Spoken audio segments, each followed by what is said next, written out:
Welcome to tonight's TTRPG news. I'm not being professional. I'm I dancing. am your host, Weston, and Hayley's dancing. The music is nice. Dun, dun, dun. I feel like I'm either like in a jazz lounge or whatever. Okay. I feel like I'm in an elevator.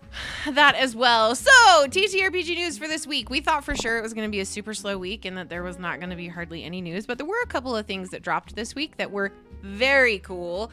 First off being D&D official, like Wizards of the Coast, is releasing a D&D rules expansion gift set. So this is really intense, you guys. This has a lot of things.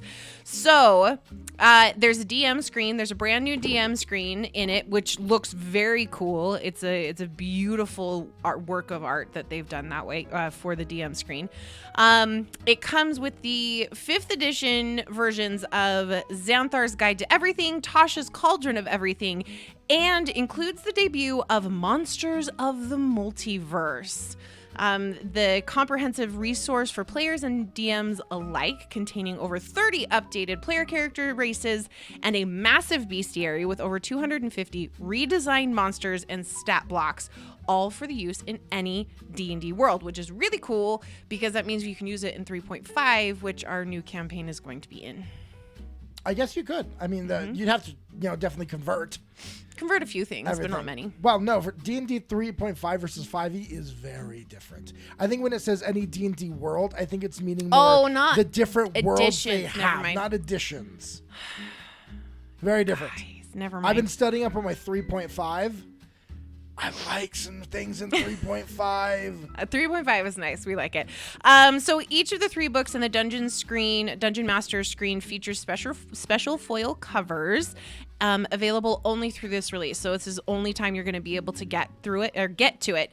So for the important bits, it is being released January 25th, 2022, and the price is not something I'd be willing to pay, but it's $169.95. Yeah, it is pronounced bestiary. It's bestiary. It's a beast. They're beasts. It's a bestiary. I will never call it a bestiary ever. Because it's not a best. It's a beast. I'm just saying.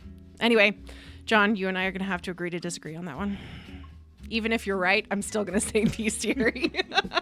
Anyway, so it is in pre-orders right now. You can get it through Amazon. Let me see all of the different ones. So your local store, your local gaming store, if they get those in, Amazon, Barnes & Noble, and Books A Million, and of course always through the Dungeons & Dragons website. What Books A Million? I don't know. Hold on, let me go look. I've never heard of Books A Million. It's a bookstore. It's an online bookstore. So anyway, it's very exciting. So if you are into that kind of thing or you're wanting to gift D&D to somebody else, that would be a really good thing to have. On to you, Westy Ton. All right. So for our Warhammer fans out there, because I know there are some, there is a new box set that is being released. It's an Eldritch Omens. I don't even know what that means. I have not played Warhammer, but it says Eldritch Omens, a desperate war on a doomed world. It includes, it says new box will be hitting shelves in early 2022 with 15 new miniatures inside. GW reveals a lot about Eldritch Omens already over multiple posts. So they're, okay, wait.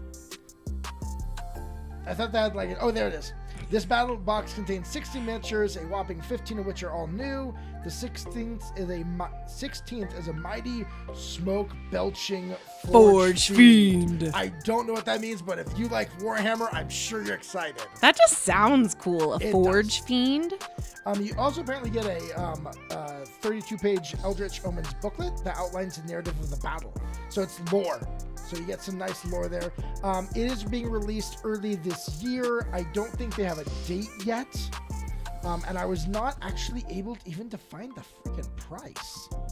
Let me see if I can find it. You'd think that they would be like, oh yeah, cost this much. Pre-order. No. Let me see. Let me see if I can find it. Oh, wait. They give me the pricing breakdown. Total estimated value. That's very different than the actual price. Yeah, I'm like, they like do this whole sales thing where it's like, what's the box worth before they tell you how much it costs. Apparently they don't know yet, but the last box set went for $170. They expect it to be somewhere similar. Yeah, with that many minis and stuff like that, and with Warhammer being so mini heavy. Yes, it's mini heavy. That's going to be a big deal. All right. Okay, so the next really cool thing, which of course is mine to talk about, is Vampire the Masquerade Bloodhunt. So the video game, not the TTRPG, it finally has a release window. Now, this was announced a little while ago at the Game Awards. No, the game originally was announced in 2019. Yes. We've been waiting a long time for this one. And there was a Vampire the Masquerade game that was released that did really, it was panned. Oh, the one back in the day? Yeah, it was really, really bad. People didn't like it, so they're kind of trying to revitalize it. But it finally has a release window. Not a date, but a window of spring of 2022 for PlayStation 5 and PC. So it's going to be released on console and on PC. So if you are either of those types of gamers, then you're awesome. I know for me, this one looked interesting. I saw some early stuff on it back last year. When they were first talking about it. When they were teasing it and acting like it was happening. Like that, but then everything slowed down. COVID slowed everything down. Yeah. And so I'm excited to see what this one's like. Graphically, it looked interesting. Yeah, well, and Vampire the Masquerade has a very rich lore base, which is really exciting. So for those of us who don't have the attention span to sit and read an entire lore book, this might be kind of a fun way to figure it out. Also, in completely unrelated news, but is a nerdy thing that I'm excited about, Hogwarts Legacy is getting closer to having a release date. They still don't have a release date. They're kind of nudging towards it, and things are coming out about it, but yeah. All right, and last piece here. So we found out, and they just dropped a trailer for their early access for something called Adventure Roll. This looks so cool. If you haven't heard of Adventure Roll, go Google it. It's an early access right now. I'm gonna try and explain what this thing is. So you generally play, a lot of us play video games. We played our video game RPGs. We love them. But like Skyrim and all those, yeah. But then you've got D&D, where the GM does everything and he's got complete control and you have ability to do whatever you want. What if you could marry them together? So this is a situation to where the GM can design the custom worlds, but then you as a player create your character in the same character maker you generally would spend in RPGs, and then you as a player play out in first person or third person view as you're used to in video games like Skyrim.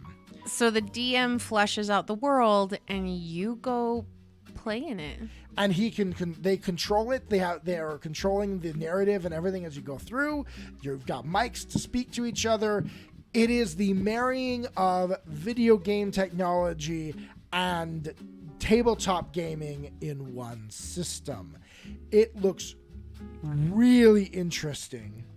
It looks very cool. I really question the learning curve as the GM on that. Yeah, I think it's going to be pretty high. But it looked gorgeous, so I would go check that out. Yeah, the animation looks really good. It's not like the animation you would expect from something like an Elder Scrolls game. It's not going to be that high level because everything is going to be a little bit different up to the GM. Yeah. So the variables there is really, really high. But if you watch the trailer, the graphics for the gameplay are actually really impressive. Well, it's like you've got Tailspire, but Tailspire still keeps everything looking like it's a tabletop game with a miniature. Yeah. This takes it that next level to where it's animated like a video game is as you walk through it. Yeah.